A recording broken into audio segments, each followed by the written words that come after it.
It was the harshest winter the small frontier town had seen in years. Snow fell endlessly, burying fences, barns, and trails under white silence.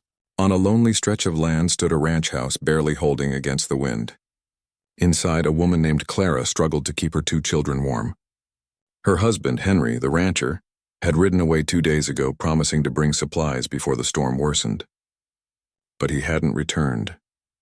Clara wrapped her little boy and girl in blankets near the fire, feeding the flames with broken bits of furniture. The storm howled through the cracks of the cabin like a living thing. The children asked when their father would come back, but Clara's voice trembled as she told them soon. She didn't know if he was alive or had chosen to abandon them. The food was gone and the water barrel was nearly frozen. By the 3rd night, the firewood ran out. The storm had grown stronger, roaring across the open range. Clara pressed her children close, whispering prayers through chattering teeth. The blizzard outside made it impossible to see more than a few feet ahead. Each minute dragged like an hour. Miles away, a lone rider moved through the snow, a cowboy medic named Luke Dawson. He had served in the cavalry before becoming a frontier medic, riding from one homestead to another to help whoever needed him. When he found the abandoned wagon tracks leading into the hills, something in his gut told him someone was in danger. The wind bit into his face as he pushed his horse onward through deep snow. Back at the ranch, Clara felt her strength slipping. Her son coughed weakly and her daughter cried from hunger. Clara looked at the door and thought of Henry. He had taken the last horse and left before the storm. He said he'd return with flour and firewood from the trading post. That had been 3 days ago. Deep inside, she feared the truth that he had given up and gone south to save himself. The door rattled in the wind. Then faintly she heard a sound, a horse's neigh. Clara's heart leapt. She rose unsteadily and opened the door against the freezing wind. Through the white blur, she saw a dark figure struggling toward the cabin. For a moment she thought it might be Henry, but when the man came closer, she saw a stranger. He was tall, wrapped in a heavy coat, his face covered with frost and snow. "Ma'am," he said, voice rough but calm, "you folks all right in there?" Clara could barely answer. She nodded and moved aside as he stepped in, bringing a blast of icy air with him.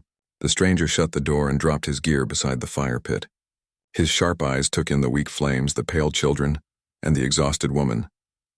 "I'm Luke Dawson," he said, pulling off his gloves. "Frontier medic. Found your tracks off the main trail. Didn't think anyone would be out here in this weather."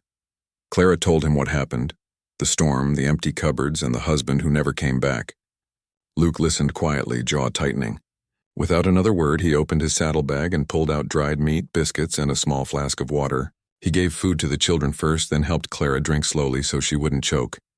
"Your man might have got caught in the storm," Luke said after a moment, though he didn't sound sure. "We'll worry about that later. First, I'll get a fire going and make sure you and the young ones stay warm." He worked fast, breaking apart an old chair and feeding it into the fire. His hands moved with experience. Soon the flames grew stronger, casting light across the cold room. Clara's son leaned against his mother's lap, already drifting into sleep. That night, Luke stayed awake by the fire, checking their temperature and making sure they drank water. Outside, the blizzard raged on, but inside, the warmth began to return. Clara watched him silently.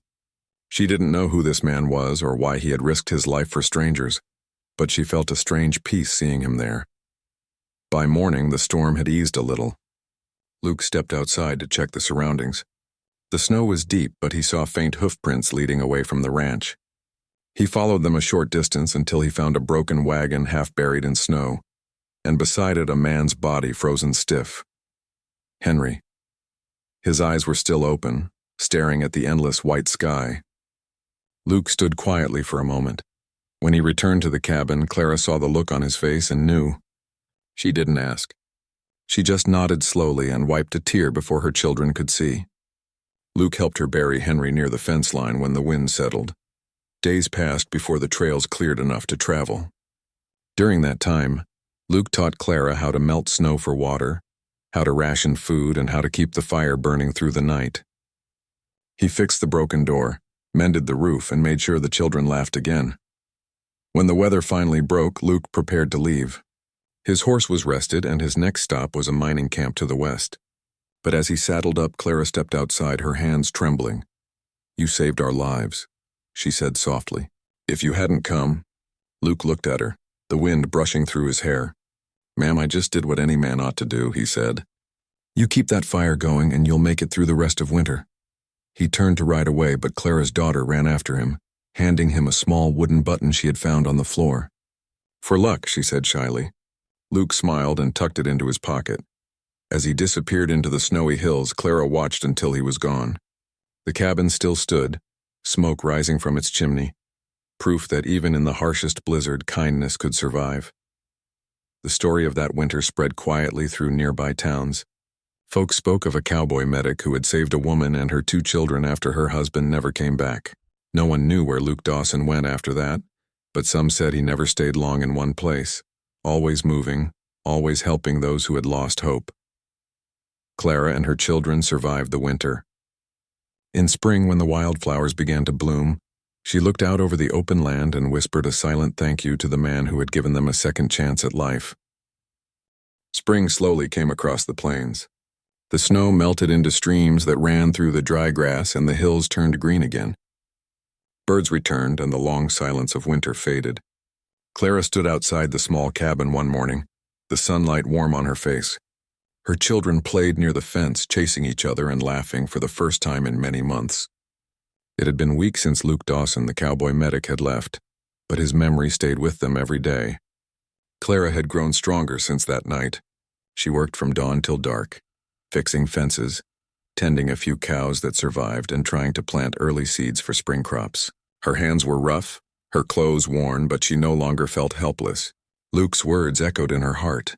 Keep the fire going and you'll make it through. One evening, a group of riders from town came by. They were checking homesteads after the long blizzard, helping rebuild what had been lost. When they heard Clara's story, they were surprised she had survived. One man said the storm had taken many ranchers that winter. Clara only smiled faintly and said, "We had help." She didn't say more. As weeks passed, the ranch slowly came back to life. The children grew stronger, running through the fields again, and Clara began trading milk and bread with a nearby family. Life wasn't easy, but it was peaceful. Yet sometimes when the wind blew from the west, she would look toward the hills and wonder if Luke Dawson was out there somewhere, still helping people as he helped her. Far away, Luke was indeed still on the move. The cowboy medic had spent the months after the blizzard traveling from one frontier town to another. He helped miners with injuries, delivered babies in lonely cabins, and buried those who hadn't survived the winter. He never stayed long anywhere, but he carried something small with him in his saddlebag, the wooden button that Clara's little girl had given him. Whenever he touched it, he thought of that night, the frightened faces by the fire and the quiet strength of the woman who refused to give up. By late summer, the plains turned golden. One afternoon, Clara's boy fell from a horse and broke his arm. Clara remembered everything Luke had taught her, how to splint the bone, how to calm the child, how to keep the swelling down. She did it all carefully, whispering to her son that he would be fine. For a moment, she wished Luke were there, but she realized she could manage now. She had learned from him not just how to survive, but how to stay brave. The next morning, as Clara milked the cow near the barn, she heard hoofbeats coming from the trail. She wiped her hands on her apron and looked up. A rider approached slowly through the dust. At first, she thought it was one of the neighbors, but as he came closer, she recognized the broad shoulders and the steady way he rode. Her heart skipped. It was Luke Dawson. He dismounted and tied his horse near the fence. "Ma'am," he said with a quiet smile, "looks like the snow didn't win after all." Clara couldn't speak for a moment. She smiled back, eyes wet with gratitude. "We're still here," she said softly. "Thanks to you." Luke nodded and looked around the place. The fence was mended, the garden was small but green, and smoke rose from the chimney. The children came running out, calling his name. He laughed, kneeling to greet them. "I was heading north," Luke said after a while, "but figured I'd check this way before moving on." "You're always welcome here," Clara said. "You saved us when no one else came." They shared a simple meal that evening, fresh bread, milk, and beans from the garden. The children talked endlessly about how they'd helped their mother build the coop and catch fish in the stream. Luke listened with quiet pride. When night came, he sat by the fire again, the same spot where he had kept watch months ago. Later, when the children were asleep, Clara sat across from him. The firelight flickered between them. "I never thanked you properly," she said. You didn't just save our lives, you gave us hope again. Luke looked at her kindly. Hope's worth saving more than anything else, he said. You and those little ones, you're stronger than you think. There was a long silence. Outside, crickets sang under the stars. Inside, the warmth of the fire felt softer this time, not desperate but peaceful. When morning came, Luke prepared to leave again. Clara helped him pack his things. Do you ever stop? She asked quietly. He shook his head. Not yet. Too many folks out there need help. Can't stay in one place long. Clara bit her lip, then smiled faintly. Then promise me something. When you ride through this way again, stop by. The children will want to see you. Luke gave a small nod. I will. He mounted his horse and looked down at her one last time. You take care, ma'am. You've got the heart of a rancher now. She watched him ride away across the open fields, his figure growing smaller, until it disappeared beyond the hills. Months later, when the first snow of the next winter began to fall, a letter arrived from the sheriff of a nearby town. It said that a cowboy medic named Luke Dawson had saved a family trapped in a canyon and then moved north toward the mountains. He was still alive, still helping others. Clara read the letter with tears in her eyes, then folded it carefully and placed it in the same box where she kept the wooden button her daughter had carved another one of, to remember him by. Years passed. Clara's children grew up strong, just like their mother. The ranch thrived again with new fences, new livestock, and the laughter of life returning to it. Whenever travelers passed by, Clara offered them a warm meal and a place to rest, saying simply, "Someone once did the same for me."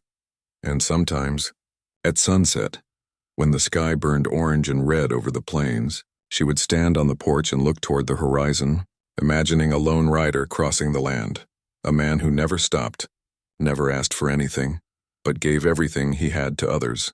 The people of the frontier still told stories about Luke Dawson, the cowboy medic who appeared like a ghost in the storm, who saved strangers, and then rode away without asking for thanks.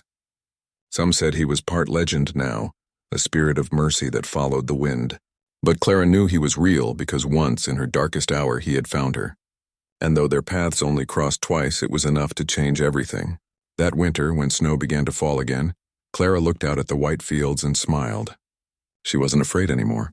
The fire in her home burned bright, steady, and warm, just as Luke Dawson had taught her,